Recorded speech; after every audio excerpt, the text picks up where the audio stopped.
purist by any means, but I don't know. At least the real heavy metal. It's mostly for the younger kids to begin with, so I can appreciate it for that. Mm-hmm. And I have to give them credit for not using a lot of synthetic music. They got real drums, real guitars, and a lot of it is flash and show. But the younger kids, 13, 14, young teenagers, they like the firecrackers and the rockets going off, and you say, no, that's what it's all about.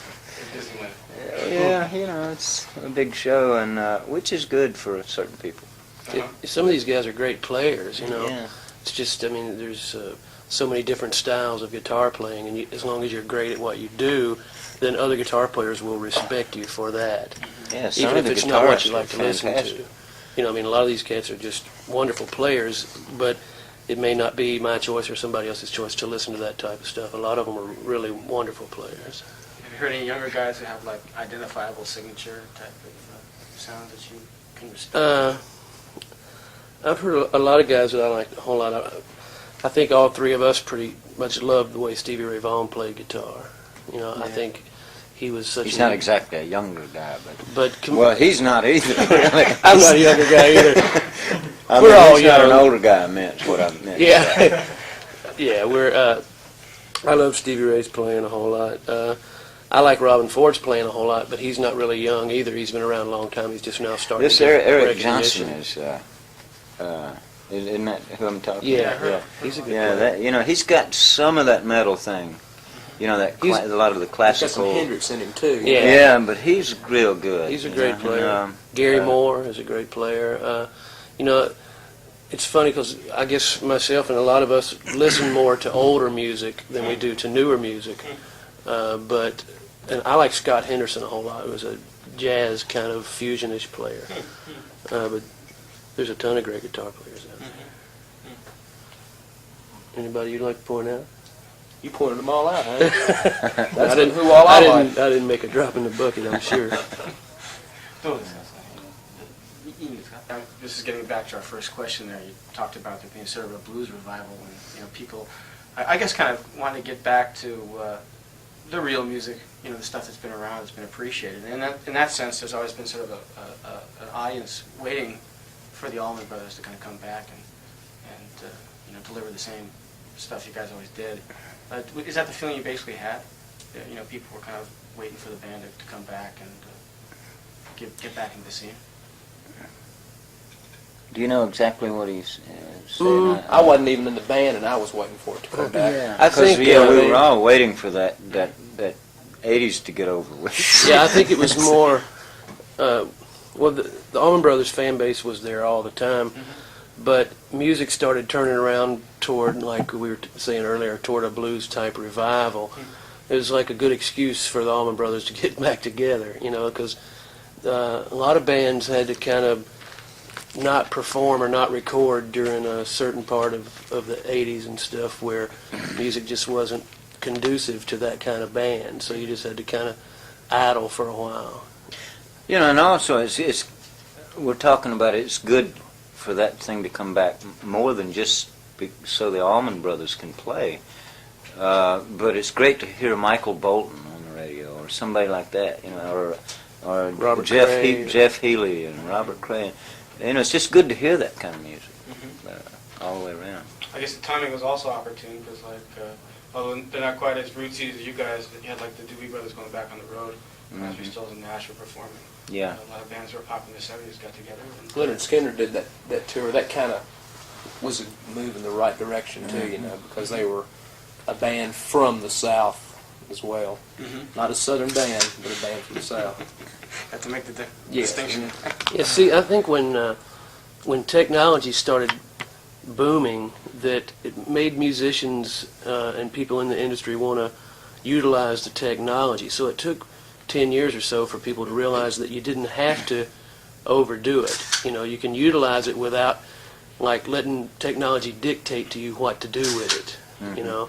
if technology dictates to music, then music suffers, I think, you know. Yeah. So Basically, it's back to where we're playing the instruments instead of vice versa. and now it's You like know. guitars and drums and B3 organs and pianos and all these things, as opposed to synthesizers that will make all these sounds and millions more. You can use all these things, you know. Synthesizers are great if you don't let them take over the music, you know. But they don't. As far as we can tell, I guess you guys agree with this. I don't really see a whole lot of a place for synthesizers in the Allman Brothers. No. That kind of breaks the sacred trust. You The know place for 'em is you in know the what I mean? truck. Yeah. It really In the does. back of the truck. Yeah, used to scotch the semi, maybe. 日本だとね、そのどこにね。 Average Japanese fan tends to, at the mention of Southern rock or bands from the South, tends to think of, you know, just that bands, you know, rather, as opposed to individual performers. I guess that's pretty much what it's all about. Guys getting together, and you know, it's a solid unit. I suppose that's always been the situation, right? Well, the term Southern Rock, I think, came about, you know, we didn't name them ourselves that. It was the business called it that. Because there were, in the 70s, there were a lot of bands that were in that category. Marshall Tucker, Leonard Skinner, Charlie Daniels, ZZ Top, Wet Willie, you know, all these Wet bands. Willie. So it was easy to say, you know, to put it in a category because it was definitely different from California or New York music. And but really, now that you know all this time has gone by, it's almost, it gets to be like an anchor around our foot because it tends to keep putting us in one little area.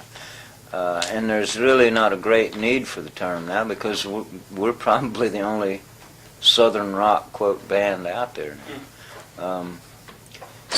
You know, we keep trying to think of ourselves as a progressive rock and roll band.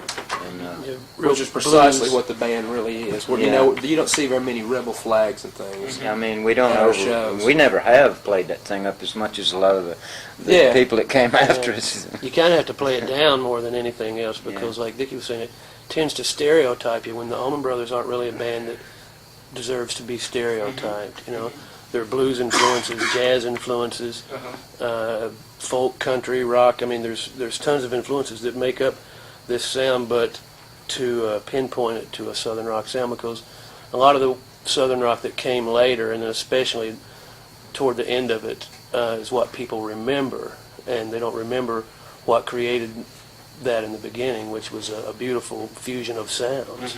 Plus, the thing is that term Southern rock didn't get boiling up until there were 4 or 5 bands from the South Yeah. that were popular. Yeah. You Yeah. know, and then the brothers got drug into that same thing. You know, and there are some really good quote unquote Southern rock bands. Skinner, ZZ Top, they're fine bands. They're different from this band. They follow. I think from what I can notice is they follow a set format and play the songs the same way every night.